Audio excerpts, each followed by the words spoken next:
Listen, if you have ever walked out of an interview thinking I answered the question, right, but it still feels like it didn't land, or I wasn't really sure of how to determine if it made sense to them or if I did it right, like you walk out post-interview anxiety filled. It is not abnormal. I will say that, and this is from someone who loves interviewing on both sides of the table. Most interview questions are not actually about the surface level idea of the question being asked, if that makes sense. So I don't want you to view it as kind of this cut and dry question, and we're looking for a cut and dry answer, right? I want you to start thinking about interview questions more um, in the sense of us getting an idea of how you think, of how you make decisions, right? Of how you show up um, in uncertainty. And when candidates miss that, it's usually because they're preparing for the wrong thing, right? They've rehearsed these questions and they're going to regurgitate the answers during the interview process. And I want us to get away from that. So today, I'm going to walk through interview questions and answers really from the perspective of what not all, many hiring managers are actually listening for, especially in a market similar to what we're dealing with now. And that's kind of a tougher, right, more cautious hiring market. Let's just call it what it is. So let's talk about it.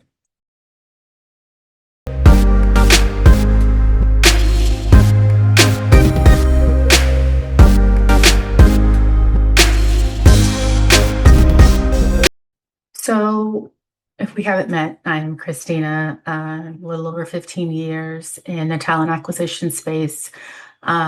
A lot of that has not just been in conducting interviews, but also coaching and developing hiring teams on the interview process, on best practices, on what's legal and what's not legal. And oftentimes I've been looked to for that expertise. I think part of it was because they know of my commitment to the space, right? So I've got two HR certifications. I got my master's in HR in 2020. So I'm really committed to HR and not just um, the talent selection process, but also um, someone who wants it done right. Um, Wants it done right, wants it to be inclusive, right? All those things. So most of these interview questions that you're being asked are not just about the question. We want to know how you think, how you have processed information, how you have worked through solutions, um, really all those things, right? It's not, and I see it a lot, it's not, it's not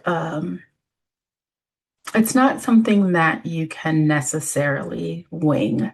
Um, there's typically, and I've been with a number of organizations, right?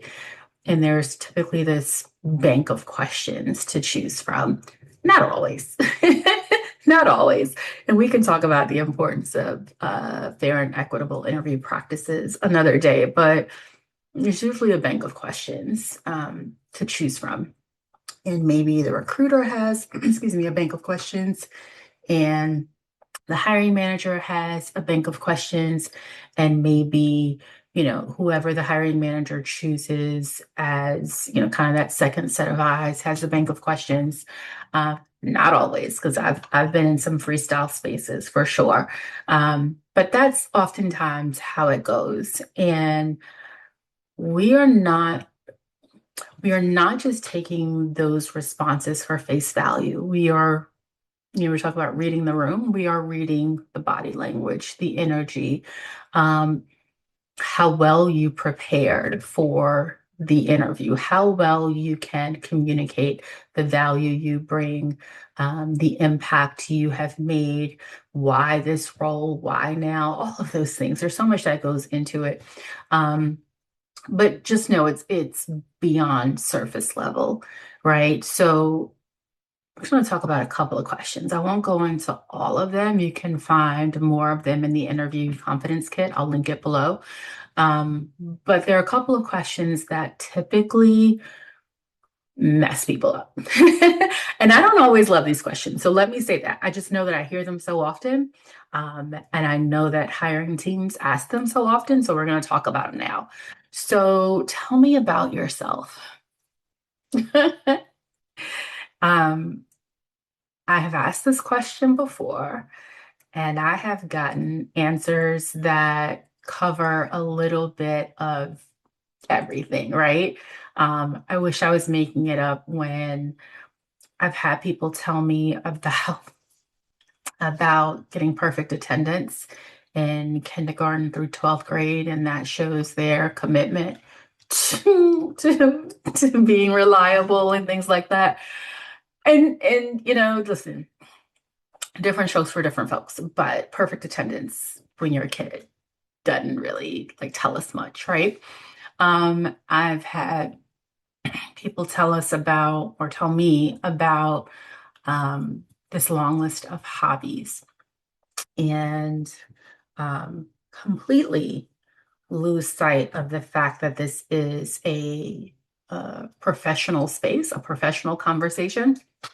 So let me tell you here's what we're looking for. First of all, it's an opportunity to make a very memorable first impression, right? When we're talking on the phone, when it's a Zoom interview, when it's an in-person interview, that first impression, not first impression by way of resume. But it's a great opportunity to make a memorable first impression. The downside of it is that it also presents an opportunity um, to show an area of weakness. And so, one of those other questions that typically gets people kind of telling you about your strengths and your weaknesses. Um, this is typically, excuse me, where we see the weakness, and that is brevity. So, if I ask you this question, please know that I have no interest in hearing you talk for 15 minutes about your life story, where you grew up, your parents, your church, all that back when you were a Girl Scout or a Boy Scout. Like, that is not it. So, what I want you to focus on is giving a very brief overview of your background, couple of sentences, a brief note about why you are passionate about this field. So, let me give you an example. I should have had my tea, y'all, but let's focus because I love this stuff. So, let's say, have a proven track record in blank, right? A proven track record of success in fill in the blank, whatever the field is, with X number of years of experience. I've been fortunate to have the opportunity to, I don't know, mention a key achievement or two right? Recognized for fill in the blank, right? What truly excites me and fuels me about whatever the field is blank. Um, I am constantly seeking opportunities for growth and development, both professionally and personally. I understand the value of resilience and time management and adaptability, and look forward to bringing all of that to this team, to this organization, to this role, however you're going to phrase it. So I'm just tossing language out. Take from it what you will, make it your own, mold it, all that fun stuff. But that, I hope, will keep you from running off the rails when it comes to a question that I don't love, but will completely take you off the rails if you let it, right? Another one that I actually like a lot. And it's why are you interested in this position or this company? And please, whatever you do, do not say, I'm looking for a job. How many times have I heard that? I'm just looking for the next opportunity, or I'm always looking for I've heard that. I'm always looking for the next opportunity. And it's like, We don't want to hire someone who's always looking for the next opportunity. We want to hire someone who's looking for this opportunity. Um, and so, a couple of things you want to be um, familiar with for answering this question: the company mission. We're not asking you to read it off a piece of paper. We're not asking you to regurgitate it, but you want to be familiar with it. The company values, you want to be familiar with accomplishments. And one thing I'd suggest as part of your prep um, is to go on the company's LinkedIn page or their company about page, news page, right? Press release page. Familiarize yourself with what they've done recently. Familiarize yourself with what the brand, what the organization is talking about on their platforms or social platforms, right? That is going to give you some insight that you can pull from when you're answering this question about why you're interested in the company and or position, right?